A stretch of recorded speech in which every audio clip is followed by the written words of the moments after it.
WHIP, Philly's #1 college radio station. Now, on Philadelphia's #1 college radio station, WHIP, Rational Radio.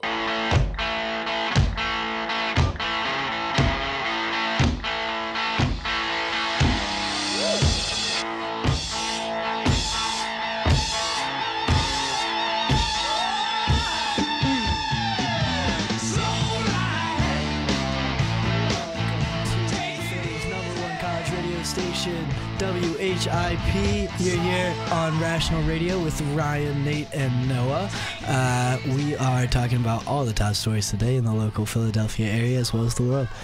So Ryan, what are we starting off today? So today we are starting off with earlier today there was an alleged gunman who was inside the Community College of Philadelphia. This according to a report on 6abc.com. And the suspect is 17 years old, and he was taken into custody inside the Center of Business and Industry at 18th and Callowhill. He was reportedly unarmed, and the police are saying that they think that he ditched the gun when he tried to flee, and are now looking for his weapon. Charles Ramsey saying earlier this morning, or earlier this afternoon, rather, that this was not in relation to the threat yesterday. Yesterday there was an email, or I guess Sunday it was, the email was sent out from a number of Philadelphia area colleges, Temple included, saying that they had been alerted to a threat by the FBI and ATF in Philadelphia, that a poster on the social media site, or I guess it's social media, the site 4chan, had made a posting about causing harm at a college near Philadelphia. Very broad term there, but they said that they were sending out the alert out of an abundance of caution. That was yesterday. The time for the threat yesterday, the supposed threat, was 2 p.m. Eastern time, and then fortunately nothing happened yesterday. But then this incident today, there were people talking, saying that maybe this was connected to that posting that had come about over the weekend. And in fact, the Charles Ramsey saying that this was merely the result of an argument, that this was not related to that threat. So, but just shows, I mean, here it is. Exactly. From what I heard, I have a bunch of friends who work for Postmates, which is like you order food and then they'll deliver it for you. Yeah. So they were up in the area, and I heard one of them texted like the whole group me and said that something big is going on. There's 20 cop cars here, a copter. Like they took this very seriously. I think, thinking that this was in relation to the threat online, but apparently they locked down the school for 45 minutes, figured out that was not the situation. And, and not only did they lock down the school for the 45 minutes, but they canceled all classes the rest of the day, and they canceled the classes tonight. Oh, wow. So they're taking precautions just to make sure like everybody feels safe. And having this follow the Oregon Community College shooting just last week, it's just kind of alarming. They're not wanting a domino effect. Yeah. Spanning from one end of the country to the entire opposite end of the country.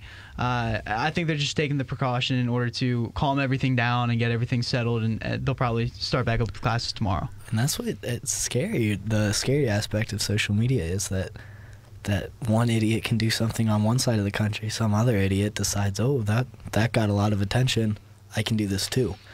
Yeah, and that's the thing that these people who do this, I mean, one of the things, obviously they want to try and strike fear into people, and I mean, you walked around campus yesterday, people were scared. I mean, there was bunches of my classes were empty. Yep. I have a lecture hall with 150 people in it, and there were probably no more than 30 people that came yesterday. Yeah. And I mean, at 2 o'clock, I was outside. Because I just, I was just being aware of what was around me, and I said, I was basically saying I wasn't going to let this person real or not, I wanted to go on with my day. I didn't want them to strike fear into me, and then because then I feel like then we let them win, because then that's what they want. And I said no, I'm gonna go do this. And I was going through the library, and I was going through the books. I was looking for a book, and I was just I went and got lunch, and everything was fine, thankfully. Mm-hmm. And then even after all of that had gone on, taking more precautions, per Ed LaFurge, our general manager here, Homeland Security was actually on campus at Temple today, just going through and I guess checking everything out, making sure everything was secure and safe, which is a great thing. And if it makes me feel real good about our country and how we take these threats very seriously. Yeah, I was walking back from class, and I think I was at the corner of 13th and Norris, and there were two Homeland Security people standing up there. And then when I was walking around the bell tower, there were 4 standing there. And then when I was coming here to where our studios are, I saw Philadelphia Mounted Police. They had the horses out and everything. Oh, wow. So I didn't even realize that. I guess I haven't been around campus too much today. Hey, man, you need to get out more. I guess so. But yeah, no, it's very obvious when you see a Temple cop versus not a real cop, but a Philadelphia cop, because the Temple cops wear those bright yellow jumpsuits, and and the Philadelphia cops look like cops. Have their blue uniforms. Have their blue uniforms and the hats, and but there were a lot more Philadelphia cops. It was very obvious to see that they were everywhere. Which I don't know. Thank you to the city for sending people our way. Yesterday when I was walking around, there were, noticeably more police out. There absolutely Which were. I thought was, fantastic that they saw this and they said, okay, we understand that students are scared, so we'll put more police out there. And look, everywhere, every corner I turned, every place I walked, there were either Temple cops on foot, Temple cops on bikes. I saw a couple Philadelphia police officers. And I was sitting there eating my lunch out in front of where Richie's is over on 12th Street, and I was sitting there and there were police all around, and I felt safe being out in the open because I could look around and I was like, okay, so there's 2 here and then 3 here and then 2 more over here. I was like, so there are 5 people. Just like if anything should happen, they're right there. And speaking of that area, it's right by the bell tower, which was where the rumors had gone down that the actual event, the shooting, was going to happen. And walking around that area all day yesterday, I saw every corner was at least one police officer just like monitoring. Now, there wasn't many students who walked through there yesterday for, reasonable circumstances, but regardless, there was that sense of security. Yeah, so then that brings us to something I think would be interesting to discuss, and this is based off of an article on the Washington Post's website, and that is, do civilians with guns ever stop mass shootings? That's the title of this article, and it basically cites a few examples of where there was someone who had a gun, who had a concealed carry permit, and there was an incident, and they basically kind of jumped into action and subdued the threat that was there. So the couple examples that it gives are, the first one was in Chicago, where an Uber driver had a concealed carry permit and shot and wounded a gunman who opened fire on a crowd of people. There were 2 incidents where that happened one in Philadelphia, one in the Philadelphia area. The one that happened in Philadelphia was at a barber shop where someone walked in and opened fire on the customers and barbers after an argument, and then another guy with a gun shot the shooter. And then the article quotes a police captain saying that I guess he saved a lot of people in there. And the other one was a man who shot and killed a psychiatric caseworker in Delaware County, and he wounded his psychiatrist, and the psychiatrist shot back and took down the guy with the gun. And the DA in Delaware County said that if the doctor did not have a firearm and the doctor did not utilize the firearm, he'd be dead today. And I believe that other people in that facility would also be dead. So I think it comes to the point where you realize with no risk there is no reward. So in giving every civilian the ability to purchase and carry a weapon, you are creating that risk, but you're also creating the possibility of somebody stopping an actual crime. Now, guns aren't something that if you get rid of all of them, they're going to disappear. No, there's something they're still going to come back into the country. They're going to be manufactured outside of the country, brought back in, just like how illegal drugs are. Mm-hmm. So I think it's the risk and reward kind of stand there, where if you don't have them, there's going to be bad things happening, but if you have them, there's that possibility of somebody actually stepping up and taking charge in a bad situation. Yeah, and trying to speak both candidly and without bias.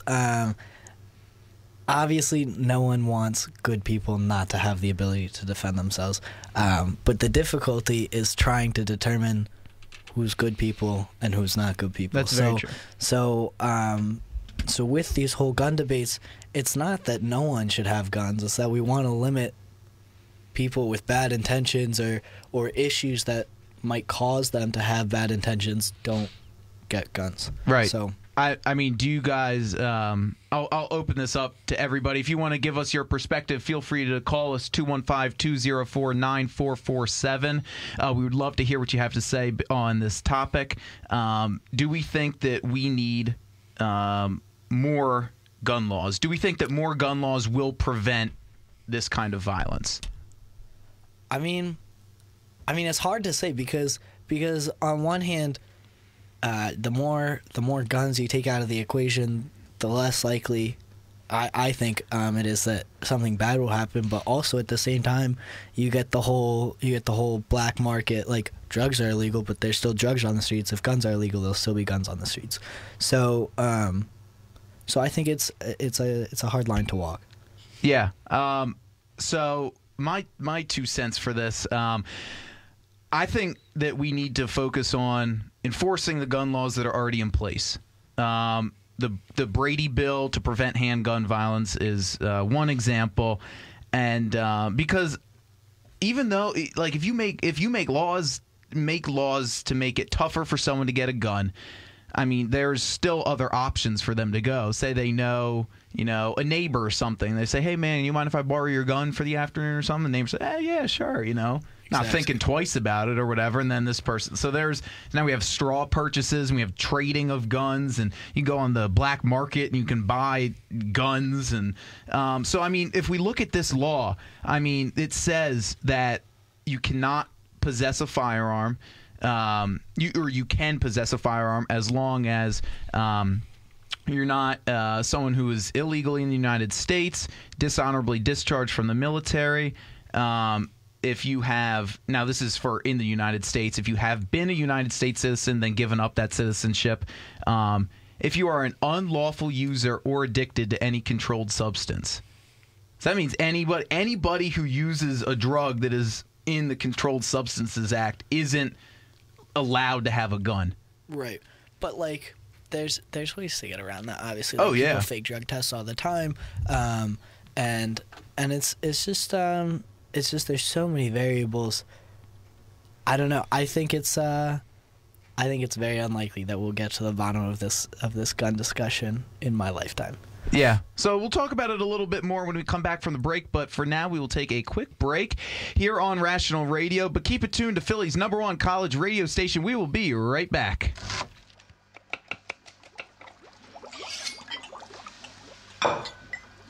Can you tell if these vegetables are being contaminated with bacteria that could cause paralysis? Listen. Can't, can you? You can't see it either. Use different cutting boards so that the bacteria in raw meats and seafood and their juices doesn't touch prep surfaces for other foods, like veggies. Raw food may contain bacteria that can make you very sick, or worse. 1 in 6 Americans will get sick from food poisoning this year, and roughly 3,000 will die. But you can keep your family safer by separating raw meats and seafood from other foods. Learn more about this and other important information. Check your steps at foodsafety.gov.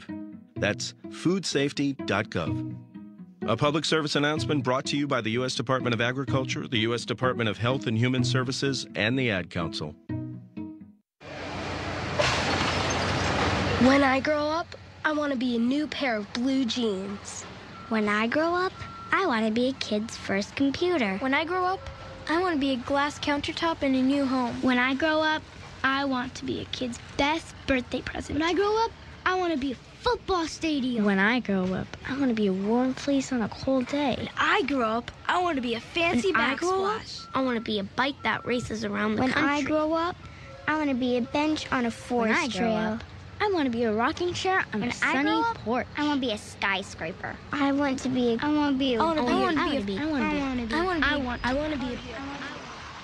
When I grow up, I don't want to be a piece of garbage.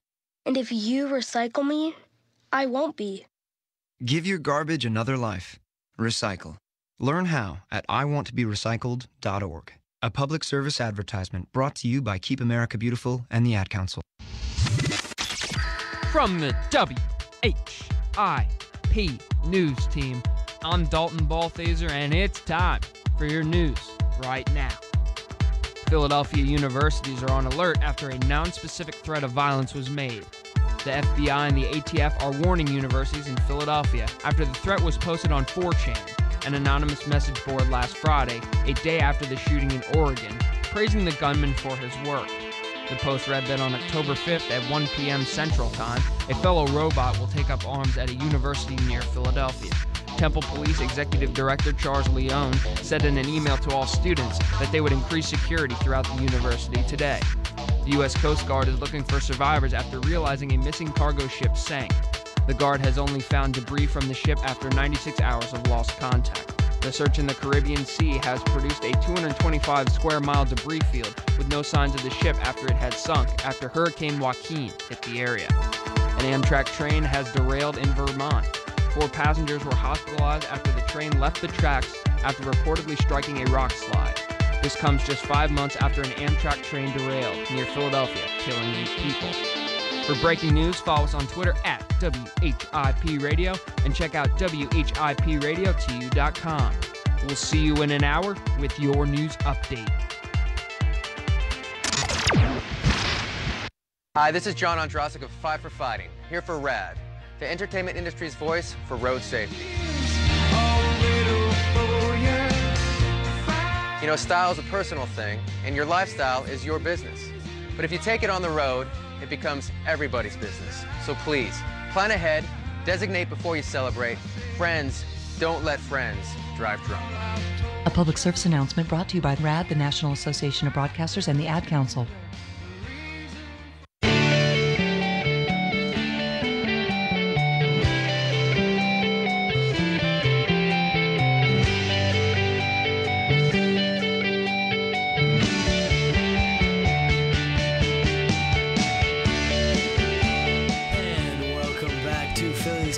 #1 college radio station. You're listening to Rational Radio, again with Ryan, Nate, and myself, Noah.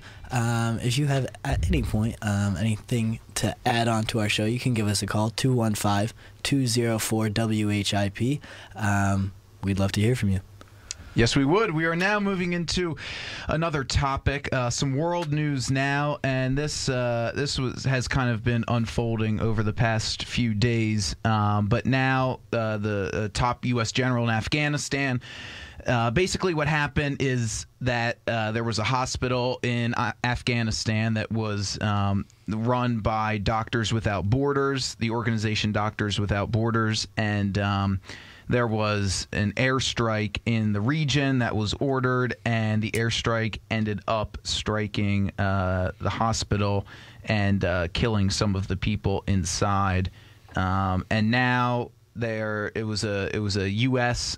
Afghan operation, and the Afghans asked for air support from the U.S. forces, according to this article on the Washington Post website. And now a top U.S. general, General John F. Campbell, admitting that the hospital was mistakenly struck. He's giving testimony today before the Senate Armed Services Committee, saying that obviously they would never intentionally target a protected medical facility. So now these troops are going to undergo in-depth training to review the rules of engagement. But this just brings up, like, what so this hospital was struck. Do we even know what we're aiming at now when we're ordering in these airstrikes? Well, that should be something researched beforehand. Right. It really should be something that's looked up. And you think a hospital is the number one thing not to strike, especially if it's Doctors Without Borders or something that's like American sponsored in any way, shape, or form. You should know where everybody in that area is, that stray person that mingles away and stuff like that. But that just baffles me. I don't understand where they came up with the idea that like this spot is a good spot to hit. If they don't see the hospital there, that's one thing. But why didn't they see the hospital there? Right. Yeah. That's what I want to know. Is don't they know what's in that area? Yeah. No. But at the same time, they have to act pretty quickly, because if they don't act quickly, obviously, like, check all your research, do what you need to do, but if they don't act quickly, these people can get out. They know, like, there's people on the inside on both sides, I feel, and if they find out that we have their location, of course they're gonna move.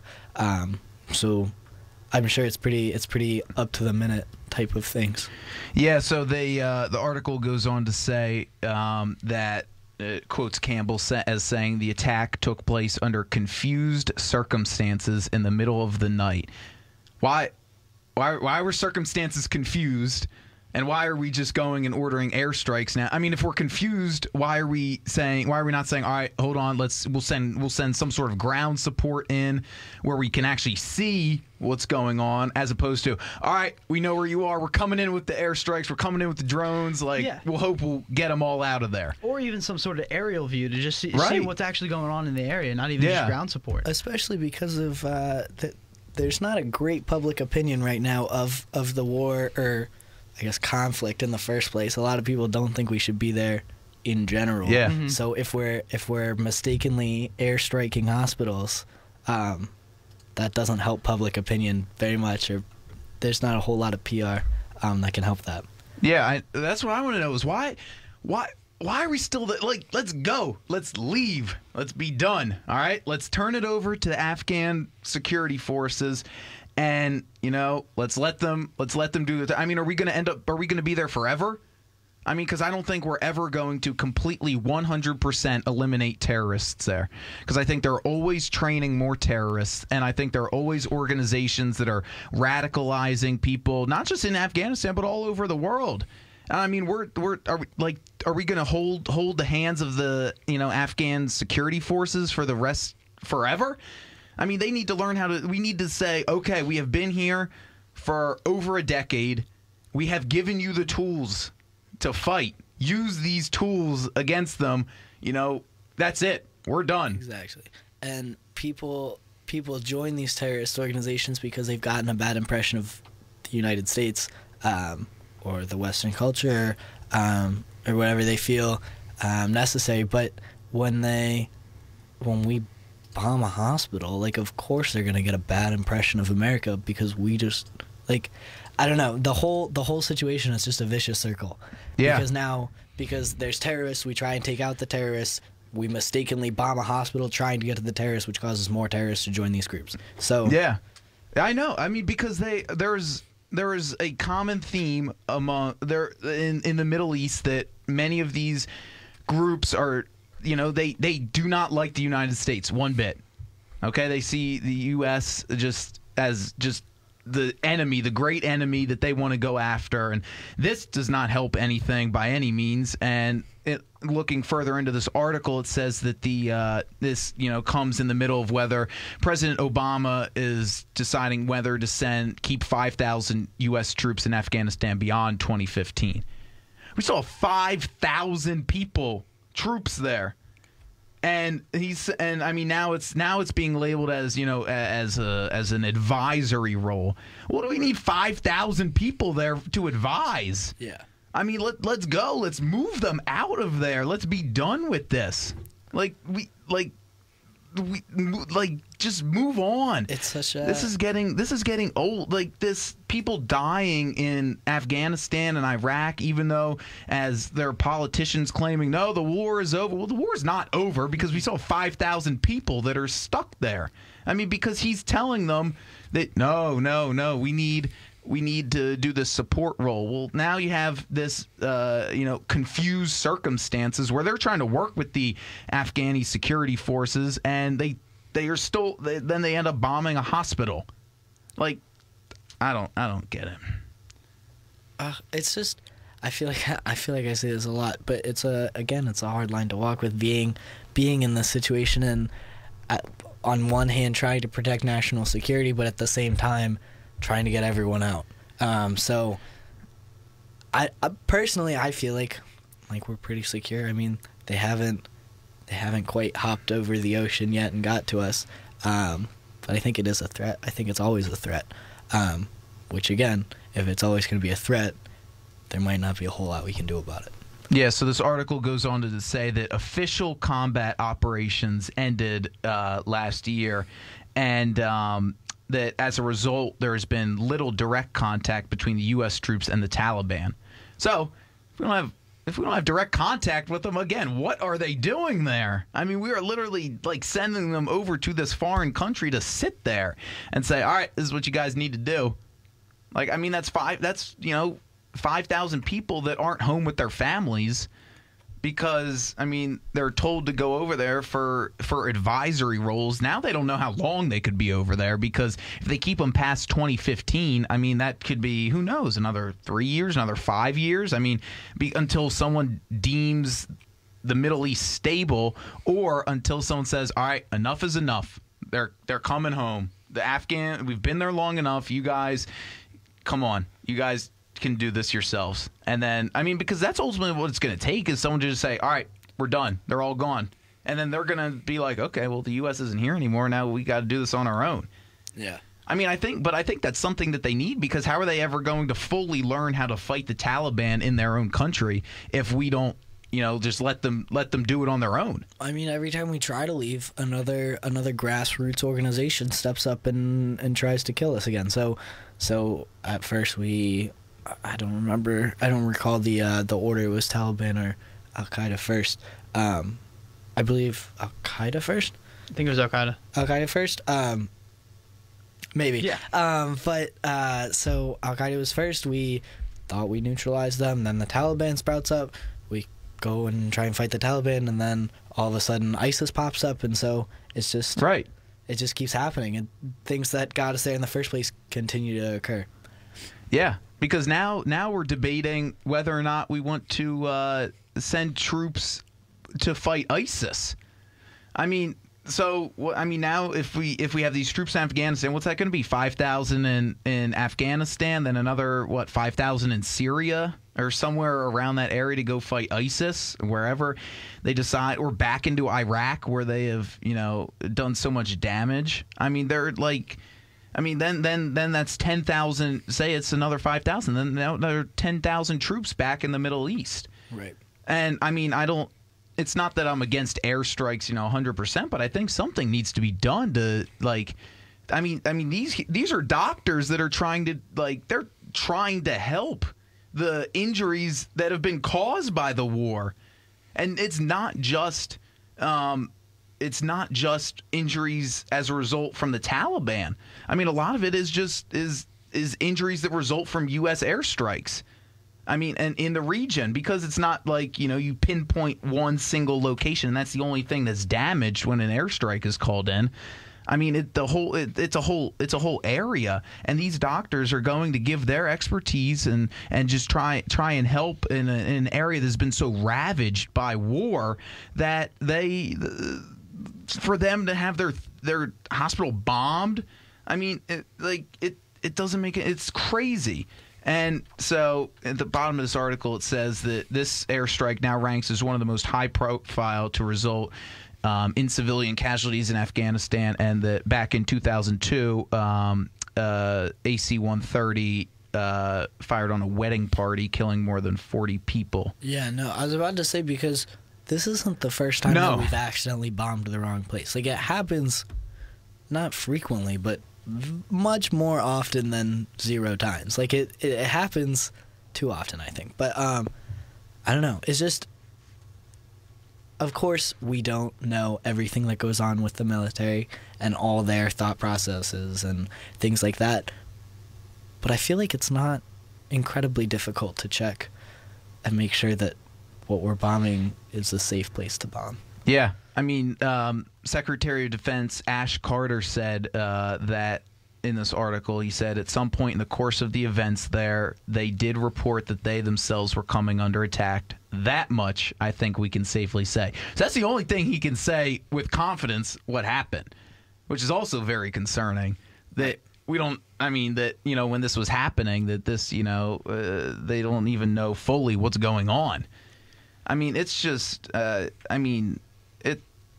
we've been there for so long, so much U.S. occupation in Iraq and Afghanistan, trying to keep the terror groups under control. But then you see, I mean, for as much money and soldiers' lives that have been used and lost in this fight for what they call Iraqi freedom. I mean, then for all that, then you have ISIS that pops up in Syria, and now it's another conflict in the Middle East where people are again looking to the United States to do something, and then it's back to the conversation: is it their responsibility to do something? What about countries like Britain and countries like Germany and other Middle Eastern countries? I mean, what about them giving their support to help in this fight? I mean, it's not just I don't think they want them running around the Middle East any more than we do. I mean, it's not like they're welcoming them, but yet they'll criticize the U.S. but not step up in their own right to do that.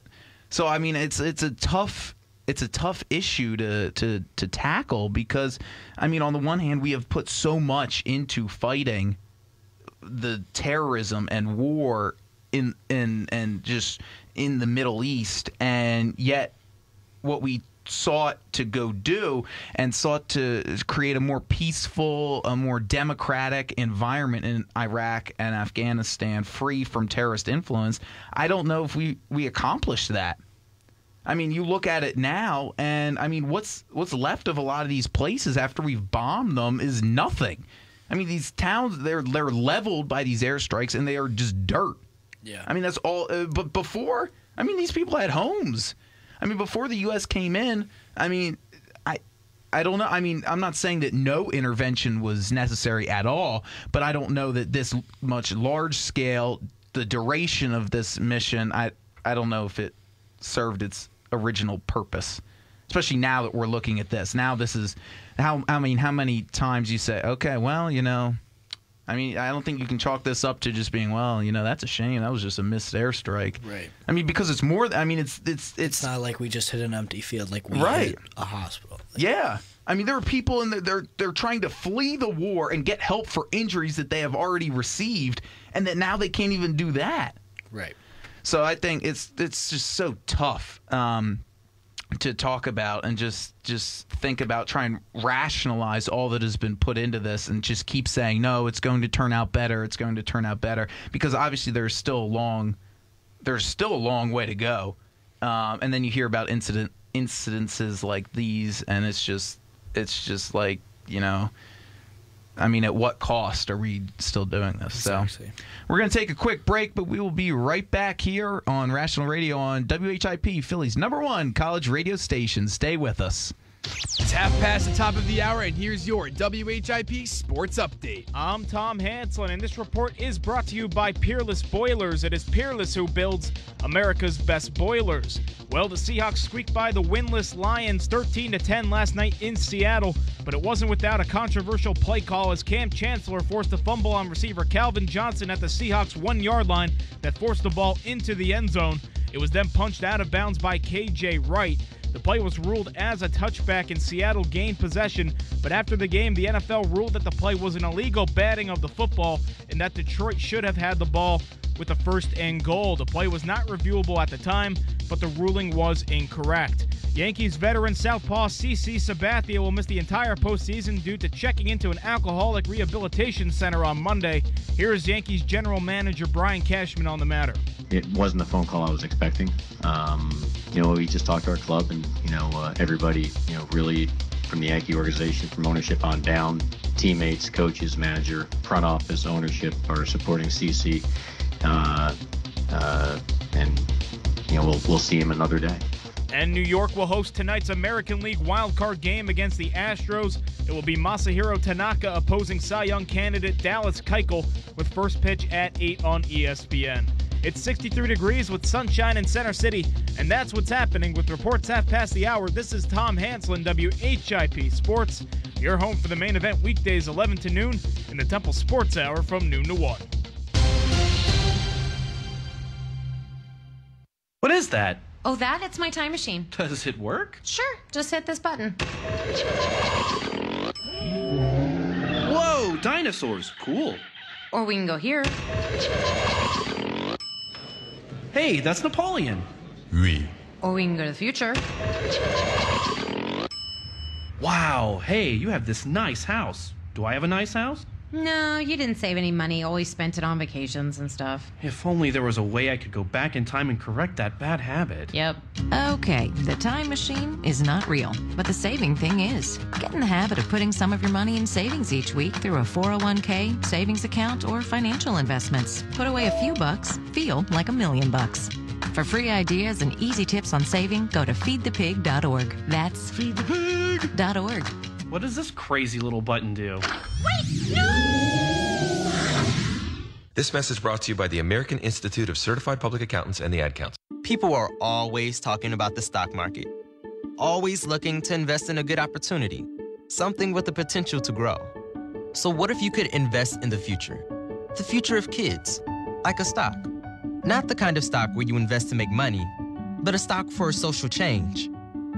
A whole new kind of investment called Better Futures. When you invest, it helps students like me go to college, which ends up making the future better for everybody. I could be the first college graduate in my family, the first district attorney from my neighborhood. And if I'm the first, then maybe there will be a second and a third. This can really be the start of something. My name is Charles, and I'm your dividend. Invest in better futures with UNCF. Visit uncf.org/invest. A mind is a terrible thing to waste, but a wonderful thing to invest in. A public service announcement brought to you by UNCF and the Ad Council.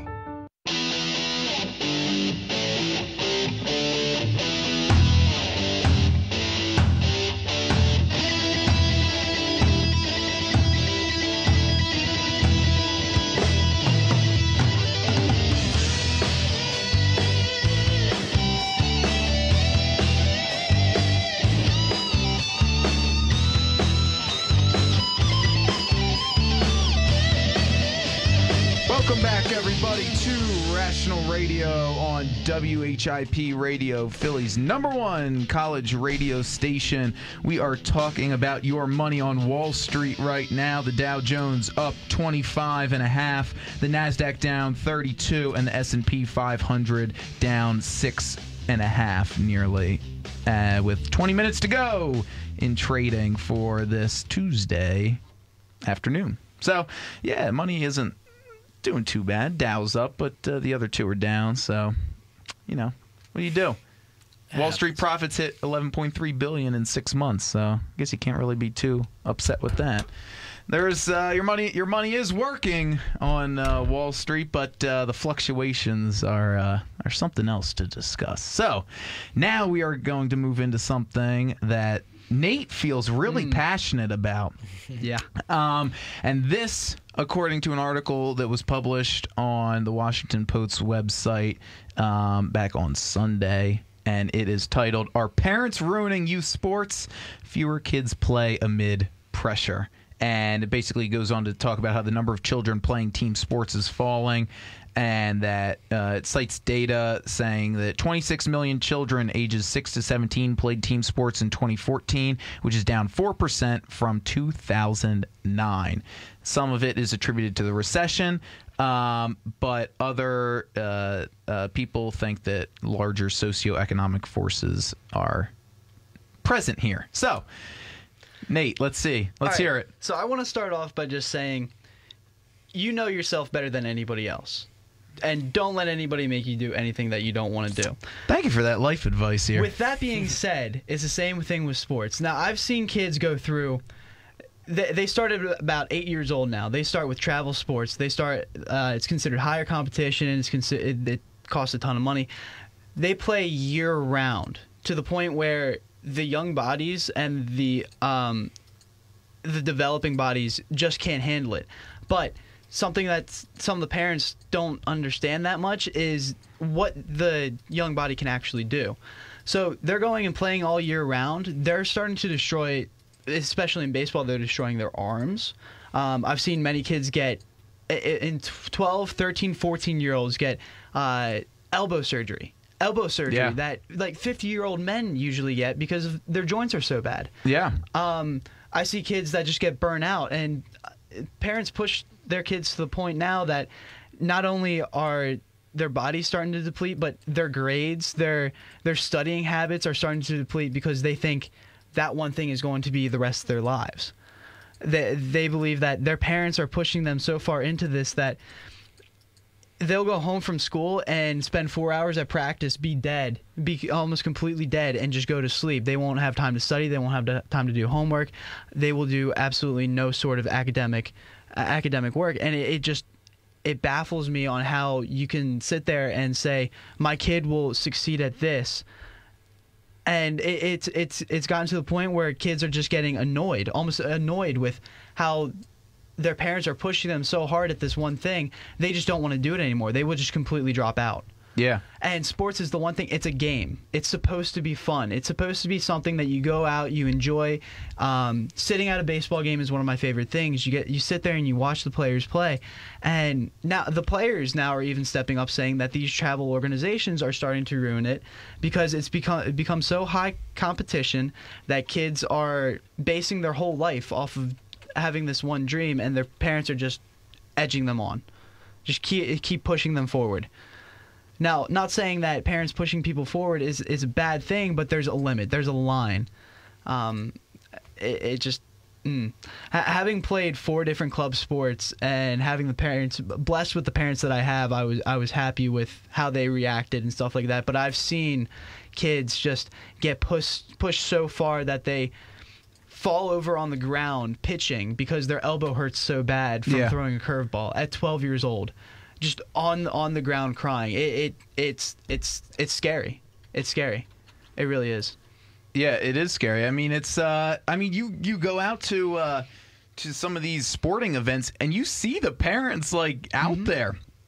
It's crazy. I mean, they're out there, they're screaming. Yeah. Johnny, go get the ball. Come on, what are you doing? Yeah, push that person over. Absolutely. And you're sitting there on the bleachers, you're like, whoa, what is going on over here? You're like, this is like 4th grade soccer. Yeah, exactly. And these people and these parents are like, yeah, go get him, go get him. Oh, Johnny, get up, you're fine. Keep playing. Yeah. Yeah, no, I was a referee, and my grandfather was a referee when he was a kid. Like, not like it's a family thing or anything, but like just happened. And when I was going into like my first thing, he was telling me about how he reffed, I think it was 2nd or 3rd grade soccer, and he was running back down the sideline, and one of the fathers came up and like told him he would like break his kneecaps because he made a bad call in 3rd grade rec league soccer.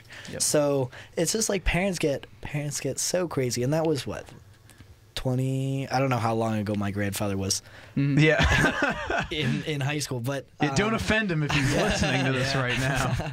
But that was a while ago, and like parents, and like that level is almost the norm now. Like then it was crazy, but it's almost like every parent has to be that way because professional athletes are so unbelievably good because they've been doing it since they were younger than 12 or 13, and parents feel that they need to push their kid to be that good. So, and I think there's something also that's part of it, where if both parents played a sport and then they have a kid, then they encourage that kid to play the same sport that they did. And I think in certain instances there is a genetic kind of connection, like if the parents were both good at, I have a friend whose parents were both really good at swimming, and then she went on, she now swims at William and Mary, and she's incredible at swimming. I have another friend who is now, he's playing rugby at Colorado State, but his parents were also great swimmers. His mom swam for Auburn and went to Olympic trials, and he was really good, and he didn't really like it. The girl, I mean, swimming for William and Mary, obviously she loves it, but he didn't really like it. He did it because he was like, yeah, like, this is fun. But if he had a choice, he wouldn't do it. But the mom and everybody else everybody else around him was like, you're really good, you need to do this. But he was like, I don't really want to. But they were like, yo, you're good. Like, and so then it's that pressure, and it's like you're making them do this, and they're like, they don't know how to say, like, tell their parent, because it was so important to them. They don't know how to say, like, look, this really just isn't for me. I want to do this. Especially, I'm sure it's like that with swimming and things, but especially for like the quote unquote money sports that like hockey players make a ton of money, baseball players, football players, basketball players. Like that's the big pressure, I think, is when like a kid shows signs of being good at, like, he's better than the rest of the kids on his 6-year-old t-ball team. And like that could determine the rest of his life if his parents are pushing him that hard. So it's just odd to think about. I've seen parents go as far as their kid having a broken wrist, cutting the actual cast off the wrist and telling him to go out there and play. No. Telling him to go out there and play, and that he's fine, and that they just he said, I'm going to put a brace on you, and it was one of the soft braces, and you're going to go out there and you're going to play. Wow. That's insane. Yeah. It just, I don't understand what the thought process is. Yeah, no, that's definitely it's kind of weird. And not only that, now they're playing so much that these 11 and 12-year-old kids are taking medicine, like 6 to 7 Advil sometimes a day, in order to keep from their body being sore, for them being hurt, which is starting to like just destroy their bodies. And especially with Advil, it starts to destroy your kidneys, and by the time they're 18 years old, they have kidney problems. And this perfectly segues right into the concussion issue that we've been having. I remember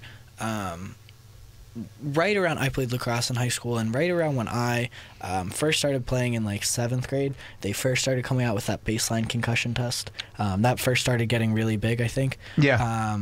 And now it's very common, but kids are getting concussions because they're going like a sixth grader is running full speed head down into another person and getting a concussion, and like it's hard because 6th graders are not the most consistent. Like they might not always get the questions at the same time, and kids are getting concussions all the time because they're playing so hard at a sport to impress their parents. Yeah. So looking further down this article, it goes through a couple progressions, and one of them talks about how we can fix this problem. And they're saying, what do we think about travel teams? Because this is what this article talks about, how kids start to play on travel teams, and then you really pool like the best of the best on the travel teams and leave everyone else into the rec leagues. I mean, kids who play, I know friends who play on baseball travel teams, and that is their whole summer. Yeah. That is all they do. And the one thing with baseball is you have enough tournaments and you have enough kids wanting to play that those travel teams are not considered anymore the best of the best. There are the teams that are elite, but then there are just it's becoming the new rec league. The American Legion is starting to fall. Like nobody wants to play Legion. They actually had a rule that if you played travel ball, you weren't allowed to play American Legion. So they saw such a deplete in numbers there that they cut that rule. So now the kids playing travel ball are allowed to play American Legion. If they didn't, Legion might have won out. Yeah.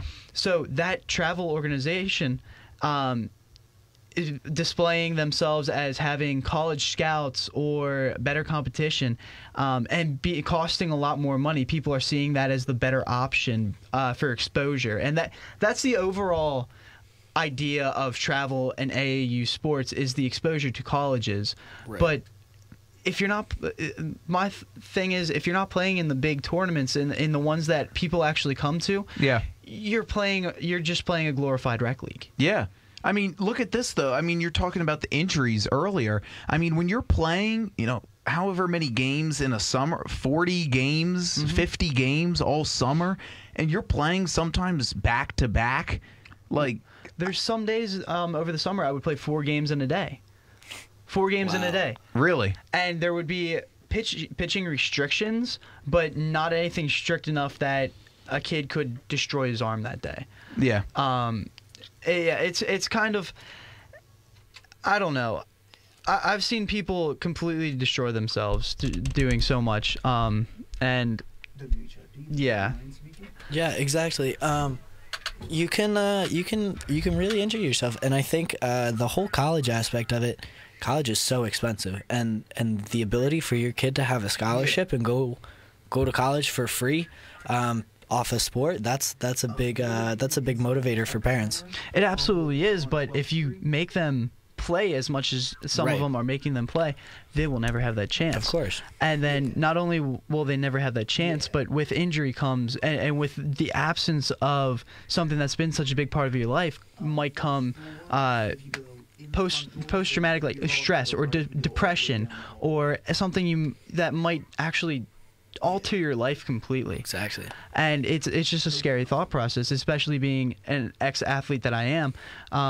I've had some tough times coping since I've been to college. I don't have the same schedule that I used to. I don't have that competition, that drive that I used to back in high school.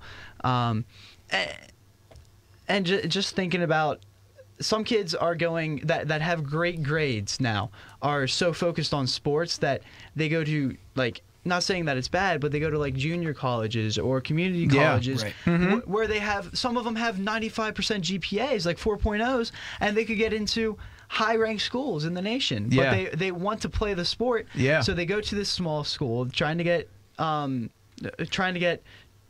recruited by something that might not actually happen. Right. And then that's my thing, you sacrifice, whatever you could have done in college for the sport. What happens when you can't play anymore? Yeah. Exactly. What happens if you get injured your first say it's baseball, you get injured your first season, you can't play again, or basketball maybe, and then what do you fall back on? Yeah, absolutely. Yeah, exactly. The percentage of kids that play in the NCAA and move on to the professional sports is, I want to say it's lower than 2%. It's an unbelievable. Oh yeah, I think it's about 0.5%. Yeah. I think it's about 0.5%. It's crazy low, and these kids are like you think about, I don't know, if you're like the backup quarterback that's there on a scholarship, but you're not playing, you are in practice still. How many hours do you think they practice? Like 4 to 6 hours a day? Yeah, I'd probably maybe depending on the sport. Depending on the sport. A huge amount of your time. Yeah. You can't be in class for that. You can't be studying during that. You are working your body. Exactly. You're memorizing plays. And then all of that's down the drain when you graduate. That doesn't matter anymore. No one cares about the backup quarterback that didn't make it to the NFL. So. Right. Yeah, and I mean, I was just saying this to my mom the other day. I was saying, how much work it is, doing a club sport and doing all the academic stuff and all that together. I mean, it's insane. And I don't know how, these student athletes manage all this, because you have to schedule your classes around when you practice and just it's crazy. So, some good discussion today about some good issues, some bad issues, some tough stuff to talk about, some considerations for the future. So we hope you join us. We hope you enjoyed the show today. We hope you join us again tomorrow from 3 to 4 here on Rational Radio on WHIP, Philly's #1 college radio station. Have a great Tuesday, everybody.